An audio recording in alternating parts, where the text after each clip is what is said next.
पुण्यातल्या मावळ इथल्या कुंडमाळ्याजवळ असलेला इंद्रायणी नदीजवळचा पूल कोसळून मोठी दुर्घटना घडली आहे। रविवारी दुपारी 3:30च्या सुमारास घडलेल्या या दुर्दैवी घटनेत अनेक पर्यटक नदीच्या प्रवाहात वाहून गेल्याचं कळतंय। घटनेची माहिती समोर येताच एनडीआरएफ आणि पोलीस यांच्या मदतीने बचाव कार्य सुरू करण्यात आलं।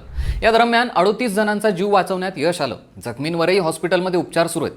मात्र रविवारी रात्री उशिरा चौघांचे मृतदेह सापडले। मागील 2 दिवसांपासून सुरू असलेल्या मुसळधार पावसामुळे इंद्रायणी नदीच्या पाणी पातळीत वाढ झाली होती।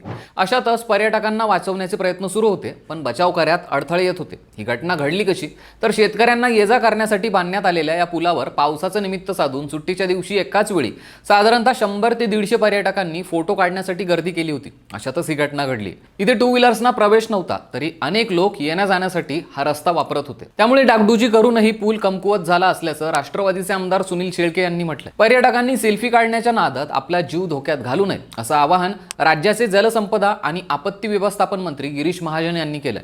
त्यांनी कुंडमाळा या घटनास्थळी भेट दिली। यावेळी घटनेतील मृतांच्या कुटुंबियांना त्यांनी 5 लाख रुपयांची आर्थिक मदत शासनातर्फे दिली जाणार असल्याची माहिती दिली। अजून अनेक जण बेपत्ता असून एनडीआरएफचं पथक पाण्याच्या जलद प्रवाहातून अडथळ्यातून मार्ग काढत बचाव मोहीम अजूनही राबवतंय।